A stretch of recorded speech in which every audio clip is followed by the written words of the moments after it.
underline. Omong dikit tapi nyelekit. Bersama Om Bob. Temukan di channel YouTube Om Bob Indonesia. Om Bob, Satpol PP dan Pasar mengimbau pengelola warung kelontong untuk membatasi jam buka warung dan sebaiknya tidak dibuka selama 24 jam sehari. Bagaimana Om Bob menggarisbawahi masalah ini? Ya, berita ini kan sangat mengejutkan.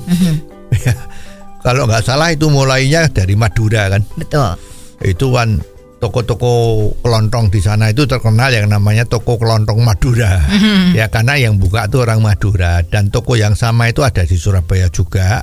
Di Bali juga ada kan. Kebanyakan memang orang-orang Madura itu kan jiwa entrepreneurnya bagus ya. Betul. Nah, jadi mereka membuka toko itu ya namanya sudah menjadi entrepreneur. Itu kan sifatnya sudah bukan lagi buruh kan. Betul. Tapi merangkap majikan, ya. Lah biasanya kalau seorang majikan pengusaha itu memang sudah dia tidak mikirkan jam kerjanya saya berapa, tapi jam kerjanya saya adalah 24 jam, ya. Maka mereka juga mempunyai inisiatif membuka warung kelontongnya itu, warung kelontong Madura ya, itu menjadi 24 jam. Ya, perkara yang jaga itu sambil tidur, ya itu masalah lain. Ya, sambil tidur kalau ada orang masuk, duk kulon wun misalnya seperti itu kan, permisi, ya bangun dia. Karena paling dikit tuh dapat cuan. Ya enggak? Ya. Namanya pengusaha itu kan dia cari cuan. Karena kalau dia nggak ada cuan, dia nggak bisa makan. Ya, mungkin kalau dia punya anak buah, punya karyawan, ya karyawannya sudah pulang. Mungkin jam 8 malam sudah pulang. Ya, setelah itu dia yang jaga sendiri. Namanya pengusaha. Ya, dan ini halal. Ya, kan tidak nipu. Ya, ini kerjaan yang halal nih. Ya, jadi harus didukung. Lah, kenapa kok warung kelontong Madura ini bisa buka 24 jam? Dia kan juga lihat di Pamekasan ya, Madura itu atau di Surabaya atau bahkan di seluruh kota-kota di Indonesia. Itu kan banyak chain shop supermarket kan. Betul. Iya, yang namanya mart itu kan bukanya 24 jam. Nah, mereka terus pikir, loh, mereka aja buka 24 jam kok, kenapa kita tidak? Maka bukalah 24 jam. Ya, ini kita harus menghargai sifat-sifat yang seperti ini.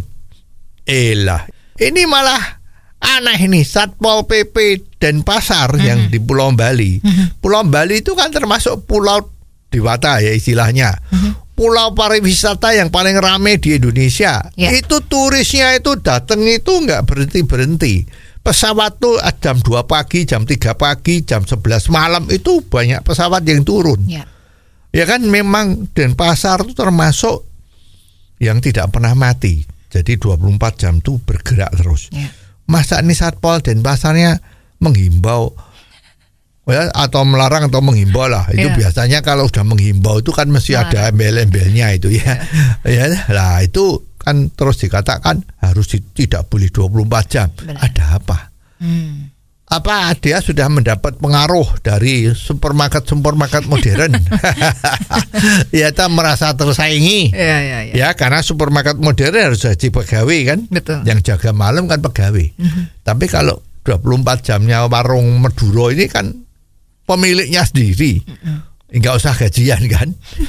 Nah, apa ini ada pengaruhnya? Maka ini perlu diselidiki ini, jangan seperti ini. Untung ya, kemarin Menteri Perdagangnya sudah mengatakan tidak ada aturan. Kalau toko kelontong Madura itu tidak boleh buka 24 jam. Maka dipersilahkan buka terus. Asal ini jangan nanti Satpol PP yang ada di Denpasar itu menggunakan pasal kearifan lokal. Ya, itu peraturan dari Jakarta, tapi menurut kearifan lokal di Denpasar, ini warung kelontong Madura tidak boleh buka 24 jam. Nah, ini kan kacau lagi. Ya, jadi memang ini juga memang perlu ditinjau betul-betul ya, pihak ketiga yang independen yang harus mengecek kenapa kok Satpol PP Denpasar itu bisa mengeluarkan peraturan seperti itu. ini dari mana? Ya. Perlu diselidiki. Kalau memang ini gara-gara ada aturan perspektif atau kearifan lokal tadi itu, ya artinya ketentuan-ketentuan yang model seperti ini perlu ditinjau kembali agar besok jangan ada lagi, agar supaya politik yang dilakukan oleh pemerintah pusat itu tidak bisa diterjemahkan secara seenaknya oleh daerah. Ya, jadi selama kita 20 tahun lebih ini sudah mempraktekkan model-model yang seperti ini, kan sudah saatnya ditinjau. Karena banyak sekali yang kearifan daerah itu diterjemahkan dengan salah sehingga mengganggu roda pemerintah yang seharusnya bisa semut, ya. Contoh yang lain lagi kan juga ini perizinan. Sekarang bilang perizinan itu kalau daerah itu lebih susah dari pusat. Daerah terlalu banyak urusannya, izin ini, izin itu, izin ini, walaupun diberi judul perizinan satu atap, tapi mejanya itu ada puluhan yang nggak beres-beres juga. Ya, jadi mestinya hal-hal yang seperti ini hati-hati, ya. Dan kita harus dukung apapun usahanya. Kalau itu 24 jam, selama ownernya itu bisa ngatur, ya jalankan terus. Justru pemerintah itu harus mengayomi. Kalau ada usaha-usaha yang 24 jam ini, pemerintah harus mengamankan. Tenaga keamanannya itu harus betul-betul patrolinya dijalankan dengan baik, ya.